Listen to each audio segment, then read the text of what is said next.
A key book in the Library of Judaism is the Shulchan Aruch, also known as the Code of Jewish Law. The Shulchan Aruch is often described as the Jew's user manual for life. What's in the Shulchan Aruch? When was it written?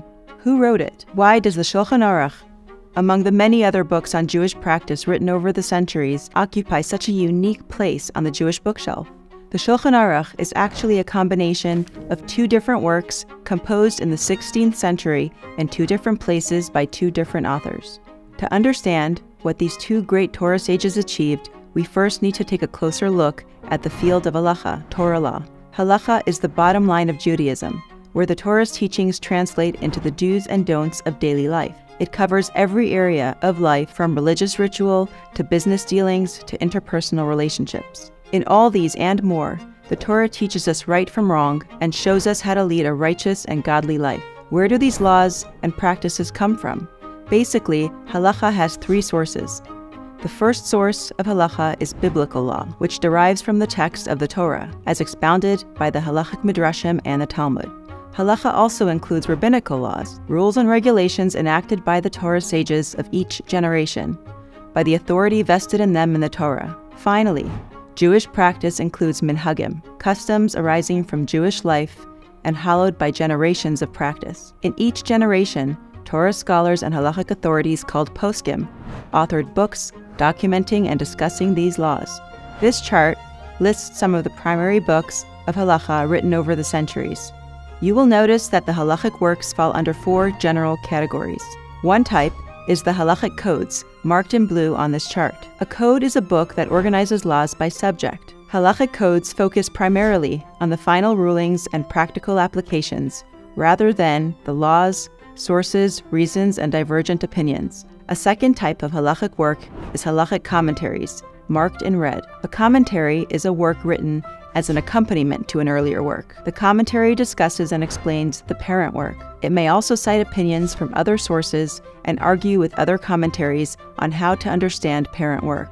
A third type of halachic works is halachic digests of the Talmud, marked in green. A digest is a summary of an earlier work. For example, the Talmud contains many halachic rulings, but these are obscured by the profusion of discussions, disputations, and case studies. The halachic digests of the Talmud isolate these rulings from the Talmudic text. The fourth type of halachic works is halachic responsa, marked in yellow. A responsum is a written response by a halachic authority to a specific halachic question that's presented to him. A typical responsum may run for many pages, citing and analyzing dozens of sources from the Talmud, the Talmudic commentaries, the halachic codes, and their commentaries, as well as previous responsa. It will then weigh the merits of several proposed solutions before rendering its decision.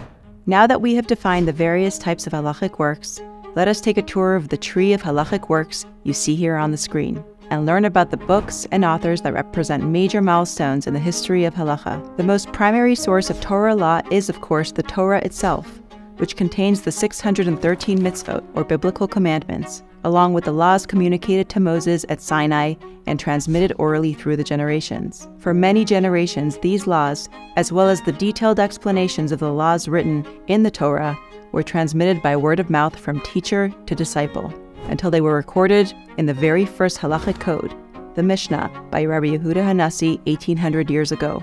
The next major documentation of Torah law was the voluminous commentary on the Mishnah known as the Talmud. The Talmud records many thousands of discussions by hundreds of sages extending over 7 generations and more than 300 years.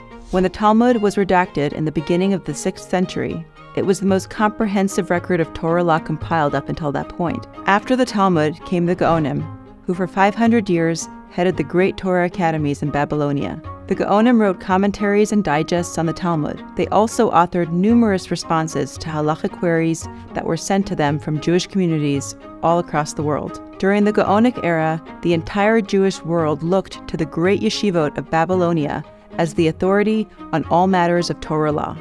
But beginning in the 11th century, a period known as the era of the Rishonim, there emerged centers of Torah learning throughout the Jewish diaspora, in North Africa, Spain, and Western and Southern Europe. One of the early Rishonim was Rabbi Yitzchak Alfasi, known as Rif, who lived and taught in Morocco and Spain. The Rif authored the most important halachic work of his time, a halachic digest of the Talmud. Another important digest of the Talmud was compiled about 250 years later by the Rosh. The Rishonim also authored many of the great commentaries on the Talmud, without which the Talmud would be a closed book to us today. While these commentaries are not halachic works per se, their explanations and discussions of Talmudic passages determine how many points of Torah law are applied. The Rishonim also wrote many thousands of halachic responsa, applying their Talmudic knowledge to issues of the day. But the most important developments in the literature of halacha in this period are two major halachic codes. The first is the halachic code completed in the year 1180 by Rabbi Moshe ben Maimon, also known as Maimonides, or the Rambam. Maimonides titled his code Mishnah Torah, which means review of the Torah. Indeed, Mishnah Torah is the only halachic code that covers all areas of Torah law, including laws pertaining to the service in the Holy Temple and the agricultural laws that apply only in the land of Israel. Mishnah Torah systemized all the laws in the Talmud, as well as the rulings of the Gaonim during the nearly 700 years from the closing of the Talmud to Maimonides' own time. But as monumental and comprehensive a work this code was, it would still not be the final word on halacha. New halachic questions kept on being raised. Furthermore, not all of the halachas agreed with Maimonides' conclusions. For example, the Ravad, Rav Avraham ben David of Puskeris, authored glosses on the Mishnah Torah in which he presents his disagreements with one of Maimonides' rulings. Consequently, in the generations following Maimonides, many more halachic works of all four types, digests, codes, commentaries, and responsa, were written. About 150 years after Maimonides, a major halachic code was compiled in Spain by Rabbi Yaakov ben Asher, the son of the Rosh.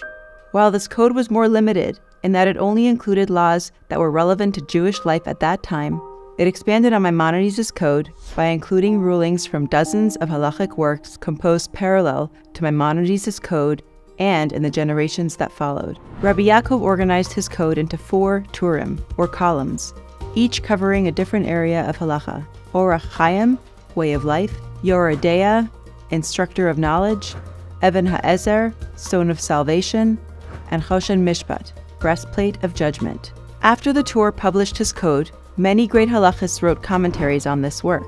As we will see, 2 of these commentaries form the basis for the next major halachic code, the Shulchan Aruch.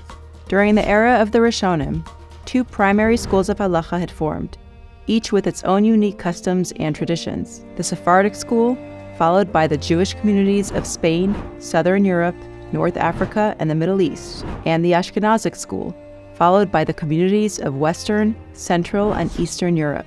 For example, Rif and Maimonides were both Sephardic sages. On the other hand, the author of the Tur tended more toward the rulings and customs of the Ashkenazic traditions, contained in the works of the Tosafists, his father the Rosh, and other Ashkenazic halachic authorities. The beginning of the 16th century saw a shift of focus among the halachists. These Acharonim, or later sages as they're called, did not, as a rule, consider themselves qualified to argue with the Torah sages of earlier generations, the Rishonim. Thus, while the Rishonim looked to the Talmud and the writings of the Gaonim as their primary sources of halachic rulings, the halachic works, composed by the Acharonim, focus on navigating the rulings and opinions of the Rishonim. The same is true of the 2 great sages, Rabbi Yosef Karo and Rabbi Moshe Isserles, both of the first generation of Acharonim who gave us the Shulchan Aruch. The Shulchan Aruch is the product of 2 earlier works by these 2 halachic giants. Rabbi Yosef Karo wrote a commentary on the Tur, which he titled Beis Yosef, the House of Yosef. In this work, Karo developed a distinctive approach to deciding between differing rulings among the halachists. He regarded 3 major halachists, Rif, Maimonides, and Rosh, as the big 3. Whenever he encountered a difference of opinion among the early halachists, he would decide the law according to the majority view among these 3. Rabbi Yosef Karo then proceeded to compile a code of his own, the Shulchan Aruch, which means set table. The Shulchan Aruch follows the same 4-column format as that of the Tur, chapter by chapter. But Rabbi Yosef Karo felt that the Tur's rulings tended more toward those of the Ashkenazic Rishonim. In his code, he implemented his big 3 halachic approach, which gave more weight to the Sephardic halachic traditions. While Rabbi Yosef Karo was writing his Shulchan Aruch in the city of Tzfat, The Ashkenazic halachist, Reb Moshe Isserles, the Ramah, was also laboring to codify the halachic rulings of the Rishonim. Ramah had also written a running commentary on the Torah and was creating his own halachic code.